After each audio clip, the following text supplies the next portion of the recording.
So, how's your day been so far? You don't need to kill me with a question, or if you're feeling stuck, I can suggest some conversation starters. AI's a hoot. AI's a hoot, isn't it? Hi, I'm Joe, and welcome to episode 10 of my Household Robot series. Now this week the internet's been buzzing with the release of the Jetson Orin Nano Super, and for good reason. At half the cost and more than half again the power, it seems like a real game changer for robotics. Now the good news for guys like me who have already purchased a Jetson Orin Nano is that I can convert it to a Jetson Orin Nano Super because the upgrade is merely in software. Jetson Orin Nano Super. My, that's easy to say. Rolls off the tongue like a flat tire.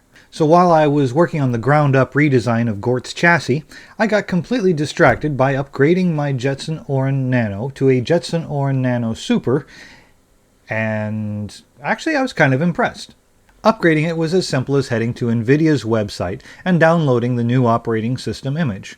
The operating system went on smoothly and ran very nicely. It also seemed more polished, with some extra utilities to help manage power and other things. After entering the secret command line, which is not so secret because they publish it right there on the website, and restarting my Jetson, I now had the 25 watt mode, which allows much higher clock speeds and gives me that extra power.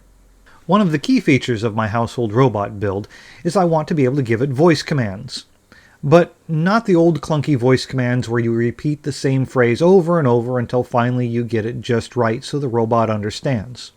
I want to use text-to-speech to input text into an LLM, large language model, so that it can interpret natural human language into commands. So what better way was there to test the newfound power of my Jetson than to load a large language model onto it and chat with it?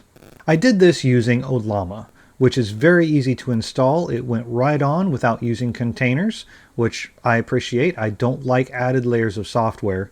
I tested a few different models. Phi 3 by Microsoft, I hope I'm pronouncing that right. Llama 3.2 in a couple of different versions, and it was quite entertaining. It also was able to spit out tokens very fast. This is an incredibly powerful little unit. I tried Llama 3.2 in the 1 billion parameter version. I wanted to stay small to save extra memory for other things I need to do, but I guess this model was too small, so much so that the censorship was really oversensitive. I asked it to help me find my glasses and it told me it couldn't help me do anything illegal. So warning to you guys who wear glasses out there, apparently according to Llama 3.2, that's illegal. But Llama 3.2, the 3 billion parameter version, worked much better, and it was quite interesting. After that, I decided to try to make a speech-to-speech AI, meaning that I would speak into the microphone, it would run into the large language model, and the reply would come out verbally through the speakers. This worked right off the bat. Not very well. One of the things I need to do is make it so that it can't listen to itself talk, because when I tested it, it began talking to itself. Now at this point I can't help but let it just ramble on.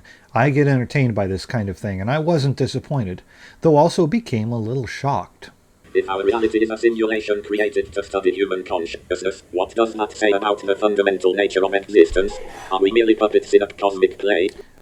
I think Llama 3.2 is way over its head in this case. After that, I wanted to see if I could integrate another piece of hardware, that time-of-flight camera that I keep on going on at all lengths about. I really wanted it to work with the Jetson, and I tried it out, and the installation completely failed. The libraries are not written for this device. So I'll continue running my time-of-flight camera and navigation code inside of a Raspberry Pi, because, well, that works. And after being distracted by all that, I was able to work on some new parts for Gort. My household robot Gort is getting a complete rebuild from the ground up. And I find that even things like suspension are very important on an indoor robot. You would think that it's not such a big deal because it's running on flat floors, but going over small things like even the edges of a thick rug actually become a challenge for a robot of this scale.